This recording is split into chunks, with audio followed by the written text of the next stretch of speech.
So, our main card, right?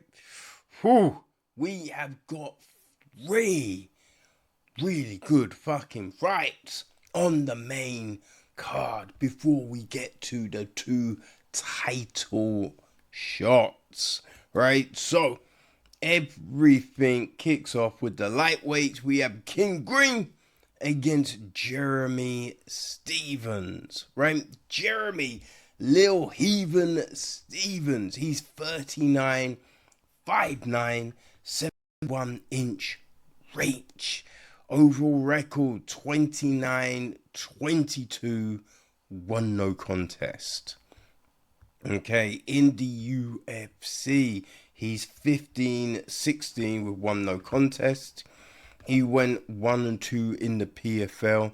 He's coming in on a 2-fight losing streak.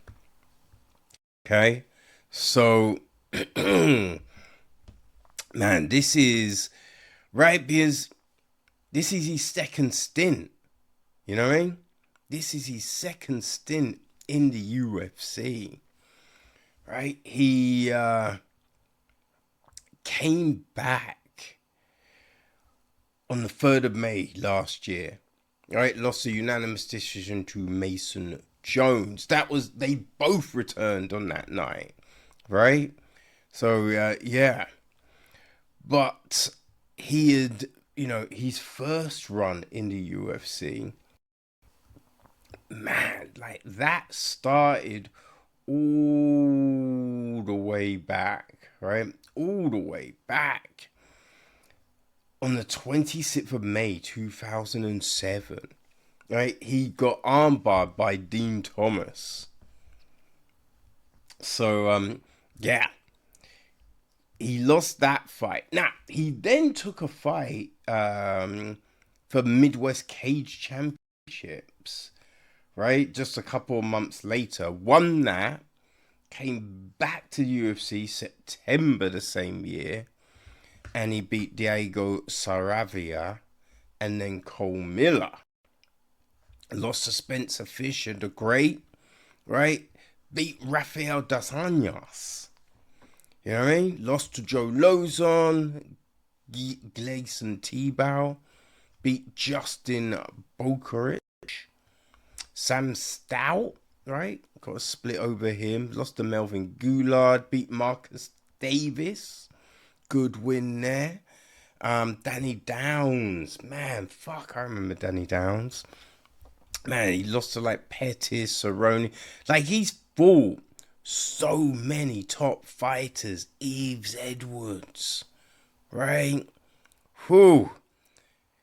Cub Swanson, Charles Oliveira, Dennis Bermudez, Max Holloway, Ranan Barrero, right? Frankie Edgar, Renato Moricano, Gilbert Medinez, Do Hoi Choi, Josh Emmett, right? Jose Aldo, The Beat, right? Those two fights, Calvin Cater, Mateusz Gamrot, Clay Guida, right? He's fought so many tough people, right? So his last fight with the UFC was the Gamrot fight, where Gamrot hit him with a Kimura. That was July 17th, 2021. So from there he went to the PFL, right? He did a little boxing, fought Jose Aldo to a draw, lost to Chris Velia, but he really picked up steam, bare knuckles, right? He fought, stopped Jimmy Rivera, fought Bobby Taylor to a decision win, stops Eddie Alvarez, and he fought Mike Perry recently. So he's been fighting, right? And he's gonna come, right? He's definitely going to bring it, right? But he's going King Green, right? King Green. He's 39, 5'10", 71-inch reach. 34-17, won with one no contest. So, man, they're so similar. You know what I mean? So freaking similar, right? King, he's 15-12, one draw, one no contest in the UFC. Went 4-1 in Strikeforce. You know, I realized he fought in Affliction. But, you know, King, like last time out, stops Daniel Zellhuber. I don't think anyone thought that was going to happen, apart from King, right? I mean, Zellhuber's got the reach. He's the young, up-and-coming fighter. We've seen him in wars, right? This fear, all of that. Zellhuber is good. But Green found a way, right? He beat Lance Gibson Jr. before that, a split, right? And that was off the back of the two losses to Paddy and then Mauricio Rufy with that motherfucking, oh God, that kick, which was nasty. And the thing with that kick, right, because we saw Edson Barboza hit Terry Etam with a similar kick, you know? And Etam was never the same. Never the same after that kick. I mean, he left MMA essentially. You know what I mean? So the fact that Green could come back from that tells you a lot. Right? Tells you a lot. And then the Zellhuber win? Jeez. Right? And like King, man, he had, as I said earlier, right, he had that great fight at 300. Great fight at 300. Coming off the back to that horrible loss to Jalen Turner. But, you know, first to knock out Grant Dawson. He got Tony Ferguson with the arm triangle. You know? He is, man, he's a beast, right? He's a beast. Man, really good wins. You know? Aoya Quinta, right? Nasfarat Hatparast. Man, really good wins. You know, so King got to the UFC, a long time back, right? So his debut was the 2nd of February 2013. Beat Jacob Volkman with a rear naked in the 3rd. Okay? Got a bonus for that. Beat James Krause. You know? 1st round. Pat Healy. You know, all vets of the game. Right? All vets of the game. So, and he's been in there with Dustin Poirier and Barboza, right? He's been in there with so many legit fighters. And sometimes it doesn't go his way, but King will find a way to win, right? He'll find a way to get back on track. And yes, he fights with his hands down, right? He's got an unorthodox style. You know what I mean? He likes to talk, right? Which some people will say plays into the hands of Jeremy Stephens, because Jeremy will come. He throws, right? Jeremy throws. That's for sure. There's no. Here's the big thing for me with this. Jeremy, you know what I mean? He didn't rest after the loss to Jones, right? He fought a bare knuckle. Stopped in the 5th, but 5 rounds of that, right? Jeremy's been in so many, he's taken a lot of damage. So, yeah, right? King keeps his hands down, but I think those wars do take a toll, you know? And you can be good, man, you can be good for a while, but it eventually shows up, right? You eventually go, oh, the reflexes aren't as good as they used to be. Oh, he's kind of slowed down. Oh, the chin, right? That's the thing. And with the amount of wars Jeremy has been in, you lose a bit of your soul sometimes, right?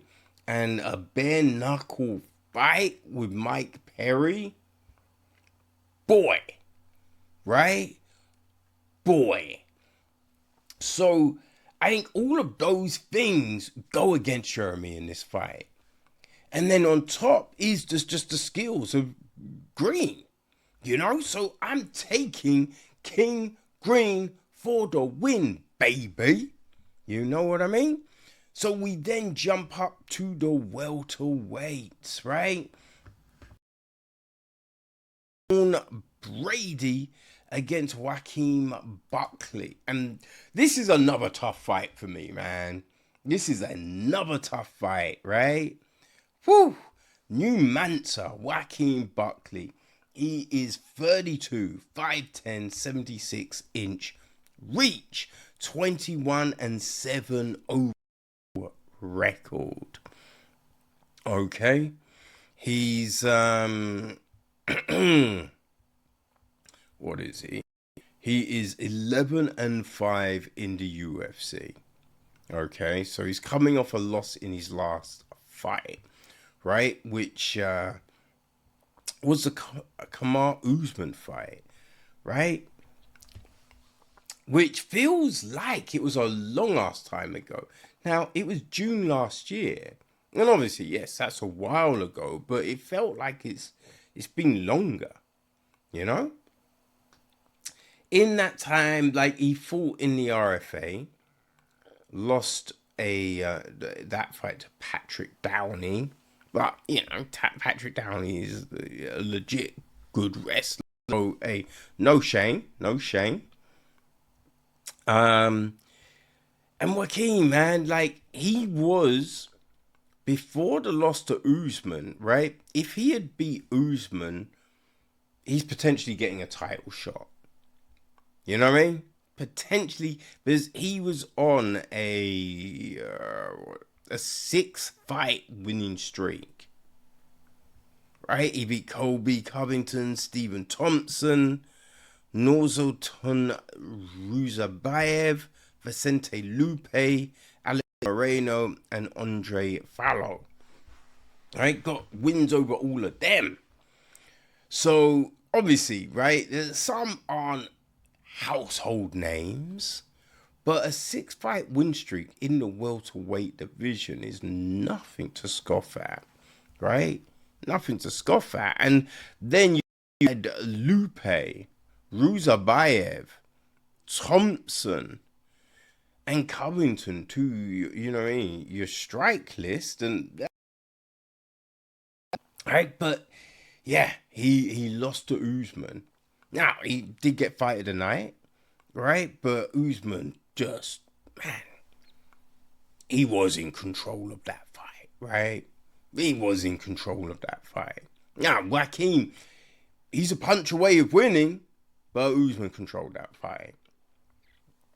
So it's them ones where you're like, whew, okay, what's he gonna do, right? What's Buckley gonna do? Now he's turned it around before, right? He lost to Nasruddin Imavov and Chris Curtis, right? But then that, you know, after the Curtis loss, he went on that 6-fight win streak. So, you know, he's been able to do that, right? He came to the UFC off of a highlight knockout in the LFA, right? So made his debut 8th of August, 2020.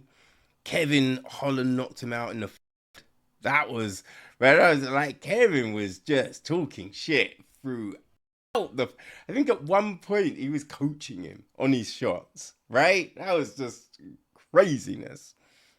So lost the debut, but then came back and it was just that insane kick on Impa Kasanganya, right?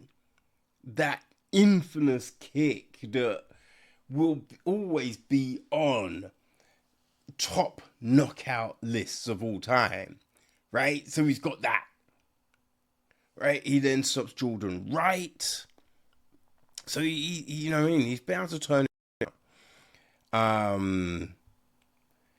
Yeah, but this is a tricky one. So he's going up against Sean Brady, who's 33, 5'10", 72 and a half inch reach. So I think, look, Buckley has got a reach advantage. I mean, that's like, they're both 5'10", but 3.5-inch reach advantage is crazy. Now, Brady is just a year older, so it's all pretty similar, apart from that reach, right? So there is that. Now, pro record, Brady is 18-2. Okay.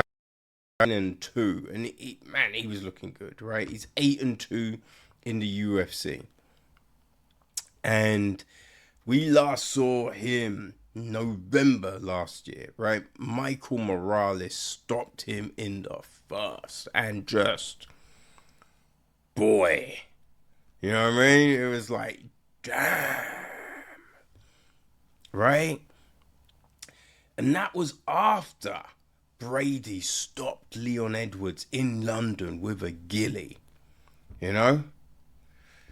Got a performance of the night, right? He beat Gilbert Burns, Kelvin Gastelum with the Kimura, just beast moded him. You know, so Brady was looking good, looking real good, right? Beats former champion, beats two, title challengers, right? And an Ultimate Fighter winner as well with Gastelum. So there was a case for Brady and a title shot, but then that all ended with the Michael Morales loss, right? And that was a vicious knockout. Woo, vicious. He beat Bilal Muhammad, you know? He's beaten Michael Chiesa, Jake Matthews, right? He's got good wins over good, tough fighters. Court McGee, right? Some sturdy motherfuckers. Made his debut. That was his debut, the McGee fight, right? 18th of October 2019. Unanimous decision. So, you know what I mean? Like, he's always been tough. And he does a lot of grappling with CFFC. You know? So, and he's fought good people. Has a win over Craig Jones. Right? Has a win over Richie Martinez. Boo. So, Sean Brady is no joke. Sean Brady is tough. Good wrestler. You know what I mean? Like, he will get you down and suffocate you. Right? What he did to Leon was just, right? He will suffocate you. The ease in which he put that Kimura on Gastelum. Right? So, that's the thing with this fight, right? On the ground, Brady is just an animal. But, right? Buckley can turn your lights off. Losing that fight to Stephen Thompson. Losing that fight. Right? Essentially, just over 2 minutes left. And Thompson's got to win. And then, right, he just came in without his guard up and got knocked out. Right? And that's the thing. Buckley can do that. That was in the third round. So the power carries. Right? The power carries. Now, that's in a striking fight. Right? But taking you down. So the difference with that one, with trying to, you know what I mean, like swim for the underhook, right? Your arms are going to get fatigued, right? On all the clinches and trying to stop those takedowns. That's the big difference in this fight. Your arms are going to be a bit more fatigued. So after all of that, will the knockout power still be there? That's the question, right? That's the big question. And it's a tricky one. Because I think Brady is tough. He's tough. But it's just like, can Buckley land? Right now, Buckley thinks, right? He's been saying that he thinks his job's on the line. Right? He thinks if he gets a third loss, he's out. So you know he's going to be bringing it. And Brady, right? He trains with Joe Pfeiffer. He trains with a lot of people. Dean Thomas helps him, right? So he's got a good camp. And he will want, like, he's going to be pissed after that knockout to Morales. Right? As I said, everyone was talking about him for a title shot. So he's going to be like, yo, I ain't just, you know what I mean, a smoke in the grass. I'm not, you know what I mean, a fraud. I can challenge for that belt. Right? So you know he will want to come back and show the world. Right? And with a master mortician like Dean Thomas in his corner, you know, he's not going to be doing things silly. He would have been training well, preparing well for this fight. But Joaquin hasn't, you know what I mean? It's not like he trained with bums. So this is another chess match, people. And I've just been going back and forth. So no, I've just been going back and forth. Right? I think initially I was like, yeah, Brady. Then I was like, oh, but Buckley, man. That power and everything, you know what I mean? Like, oh, right? And the kicks, right? The imper kick, you know what I mean? You just think, oh, that was, right? If Brady, you know, shoots wildly, right? Nakedly, doesn't set it up, Buckley could fuck him up, man. For sure. But then you remember what Brady did to Gastelum, right? What he did to Edwards, right? You remember those wins, and those were just dominant. Dominant. So it's you know, it's tough. It's tough. Oh, okay, fuck it. I'm taking Brady. Brady. Again, it's one of them fights, people. It's one of them fights, right? But yeah, I'm taking Brady. So, our featured bout is the heavyweights. Alexander Volkov against Waldo Cortes-Acosta. Okay, so, Salsa Boy, right? Waldo Cortes-Acosta is 34, 6'4", 78-inch reach. So pro record of 17-2. Not bad, right? He's 10-2 in the UFC. Not bad. Came via the Contender Series. He went 1-0 in Bellator, 2-0 in LFA. You know what I mean? So he got that contract on the 2nd of August 2022. Right? He did win the LFA belt, right? Beat Thomas Peterson for that one. You know what I mean? So, yeah, he had that belt. But, yes, that's when he got to the UFC. August 2022, that's when the contract. He then debuted 28th of October, the same year, beat Jared Vandermeer by decision. He then beat Chase Sherman by decision. Lost to Rodrigo de Lima. It wasn't the best of fights, people. It really wasn't. But then he stops Lucas Bresky, first round, right? Decision over Andre Arlovski. And then Rubius da España, right? He knocks out Ryan Spann second. Decisions over Sergey Spivak. Lost to Sergey Pavlovich, right? But then stopped Ante Delire, right? Stopped Shamil Gazavev. And stops Derek Lewis. Boy. You know what I mean? So, man, he really came back from just getting decisions. He's been getting stops, right? So, Salsa Boy putting it together. Really putting it together. And in those last 3, he got performance of the nights, right? Now, Alexander Volkov. Okay, who's 37, 6'7", 80-inch reach. Ooh. Right, so Volkov is just 3 years older. He's got a 2-inch reach advantage. Inch height advantage. Right, he is 39 and 11. Boy, 39 and 11. Right? He's 13 and 5 in the UFC. Went 6 and 3 in Bellator, former Bellator champion.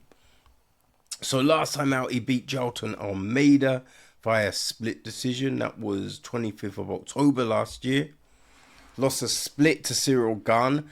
It was a close fight, right? Could have gone to Volkov easy, that one. He beat Sergey Pavlovich, so, you know, they've got that opponent in common. And Volkov has the win, right? He's stopped Tai Tuivasa, Alexander Romanov, Jorginho Rosenstruck, right? He got stopped by Tom Aspinall. You know, he's lost to Cyril Gunn twice. Curtis Blade got a decision over him. Derek Lewis, in a fight he was winning, Lewis stops him with, you know, like 10 seconds left. Oh, boy. But he's been in there with, you know what I mean? Like, you just think, Tim Johnson, Roy Nelson, Stefan Struve, Fabricio Verdum, right? Stopped him, former champ. You know what I'm saying? So Volkov has been in there with some bad motherfuckers. He really has. And stopped him. Like Walt Harris, Alistair Overeem, you know, Marcin Tabora. He's got wins over all of them people. Right? So Volkov is a problem, man. He is a freaking problem. And here's the thing, right? I mean, Volkov, former M1 champion, right? Former M1 champion, as well as Bellator champion. So here's the thing, right? Waldo, he's tough. He's definitely been improving. But Volkov does like to use that range, right? He does like to use it, and he knows how to use it. That's the big thing. Not a lot. There's a lot of fighters with reach advantages, but do not know how to utilize that, right? Volkov does. Volkov does. You know, I have picked against Cortes-Acosta so many times, right? And he keeps on proving me wrong. You know? So, Saturday night, right? I've got to do it. You know what I mean? I've got to pick Volkov for the win. That's the thing, man. I've gone against Cortes-Acosta a number of times. But with this one, right? Volkov, he's got that range, right? He utilizes his kicks. And we've just seen him improve. We have definitely seen him improve. sometimes Cortes-Acosta doesn't do enough, right? He can be a little bit inactive. But I think if you're doing that against Volkov, he's just going to be picking you apart from range, you know? Kicking the midsection, slowing you down. And I mean, that's what's going to happen, right? So, yes, I am going to pick Drago for the win. Hell of a fight to take us into our title clashes, people. Take us into that co-main event. Oh, man. Cannot wait.